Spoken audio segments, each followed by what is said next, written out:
अस्सलाम वालेकुम दोस्तों। आज हम बहुत ही डिफरेंट टॉपिक के बारे में बात कर रहे हैं और वो है रियलिज्म। चलो देखते हैं।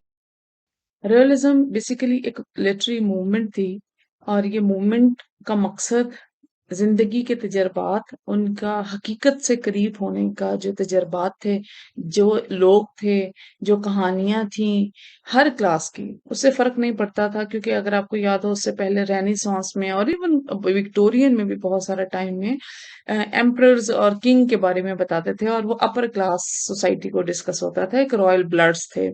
लेकिन इसमें हकीकत के करीब चीजों को लाया गया और बताया गया कि जो मिडिल और लोअर क्लास के जो प्रॉब्लम्स हैं उसको भी दिखाना चाहिए। ये मूवमेंट बेसिकली रोमांटिसिज्म की एक अपोज करने के लिए मूवमेंट थी। क्योंकि रोमांस में आपको पता है कि इमेजिनेशन है, एक इमोशंस हैं, उसका हकीकत से जरा दूर हो जाते हैं वो। तो इसी वजह से ये रियलिज्म की मूवमेंट आई। अगर हम ड्रामे के पॉइंट ऑफ व्यू से देखें तो ये इस तरह का ड्रामा है जिसमें हर हर रोज की डेली लाइफ की जो एक्टिविटीज हैं उसके उसको अच्छे कंटेंट के थ्रू प्रेजेंट करना, पोर्ट्रे करना मकसद होता है। हिस्ट्री की बात करें हम इसकी थोड़ी सी, तो ये बेसिकली फ्रांस से शुरू हुआ था, एक रियलिस्टिक आर्ट मूवमेंट की शक्ल में 19वीं सदी में, जो कि 20वीं सदी तक चलता रहा। स्टार्ट मैंने आपको बताया ये 18वीं सदी में रोमांटिसिज्म के रिएक्शन में हुआ था और ये कोशिश की गई कि इसको रियल वर्ल्ड के, एक हकीकत की दुनिया के करीब करने की ज्यादा जरूरत है।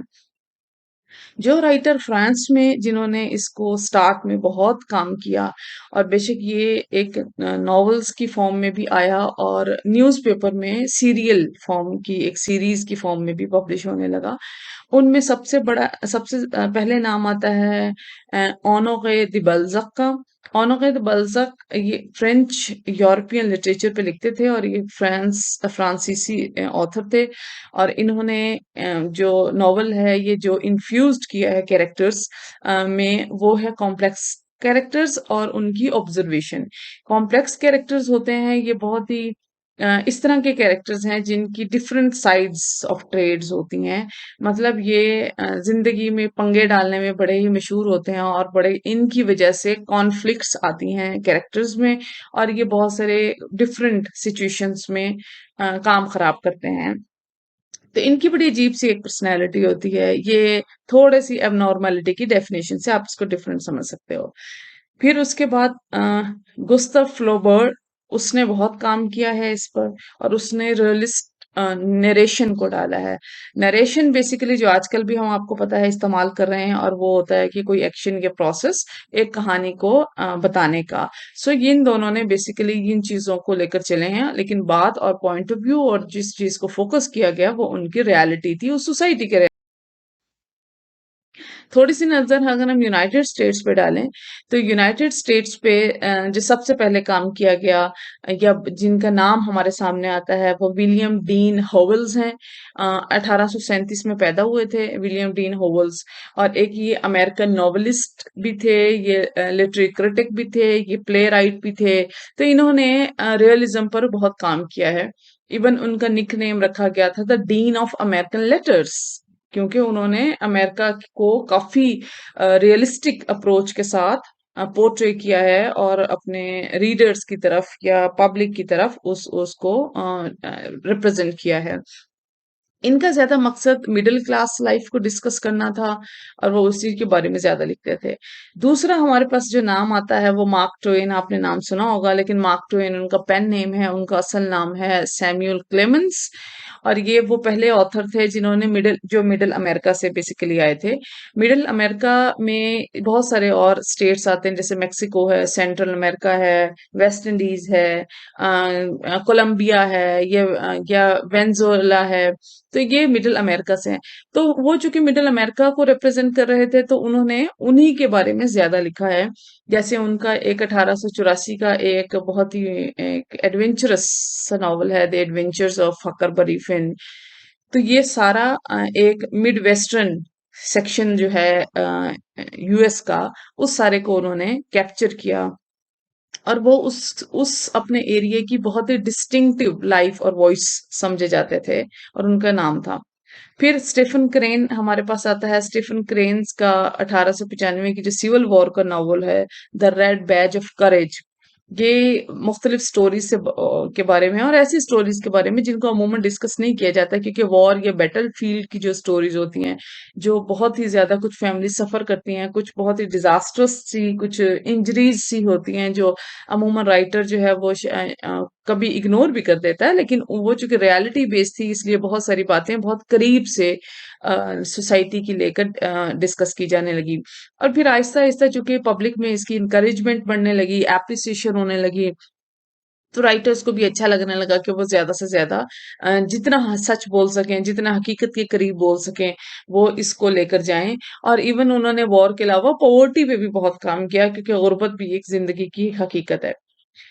इसके अलावा अगर हम और राइटर्स देखें तो जॉन स्टेनबेक का, Upton Sinclair, Jack London, Edith Wharton and Henry James, वो हमारे पास ऑथर्स हैं, अमेरिकन ऑथर्स हैं, जिनका नाम काफी रियलिज्म से के लिस्ट में। इंग्लैंड के देखें अगर हम उसको, अमेरिका के बाद अगर इंग्लैंड भी देखें, तो ये एक ऐसी मूवमेंट थी। इंग्लैंड में जब ये आई तो इतना ज्यादा अभी इन्फ्लुएंस नहीं हुआ था रियलिज्म का, और इतनी ज्यादा पॉपुलैरिटी इसने गेन नहीं की थी, और एक प्रॉपर वो जॉनरा की डेफिनेशन पे पूरा नहीं उतरती थी, और हमने उसको लिटरेचर में इतना रिकग्नाइज नहीं किया था जब से ये इंग्लैंड में स्टैब्लिश होना शुरू हुई थी। तो उसमें अगर हम देखें, नॉवलिस्ट जो बेसिक हमारे पास स्टाफ में आते हैं, जो क्रिटिक्स भी हैं और नॉवलिस्ट भी हैं, वो है डैनियल डेफोए एंड सैमुअल रिचर्डसन। इसके इनके बहुत से नॉवल आपने से गो थ्रू किया होगा, लेकिन ये इन लोगों ने बेसिकली मिडिल क्लास के बारे में लिखा, क्योंकि मिडिल क्लास के बहुत से इश्यूज डिस्कस नहीं किए जाते थे, या मैंने जैसे पहले बताया कि अपर क्लास ही, उनकी बूरजास फैमिलीज जो थी वही ज्यादा डिस्कस होती थी। जॉर्ज एलियट ने पब्लिश किया है middle March, a study of provincial life, 1871 में। ये भी बहुत एक मशहूर नॉवल था उस वक्त का यूनाइटेड किंगडम में, जो कि यूनाइटेड किंगडम की मिडिल क्लास से ही रिलेटेड था।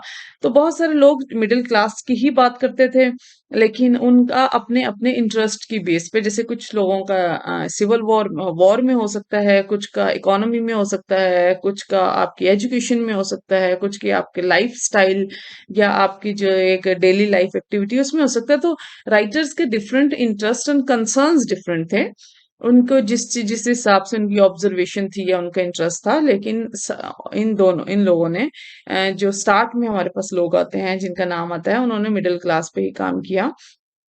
और लोग अगर हम देखें तो हमारे पास जॉर्ज गिसिंग का नाम आता है, आर्नल्ड बेनेट का, और जॉर्ज मूर का नाम भी।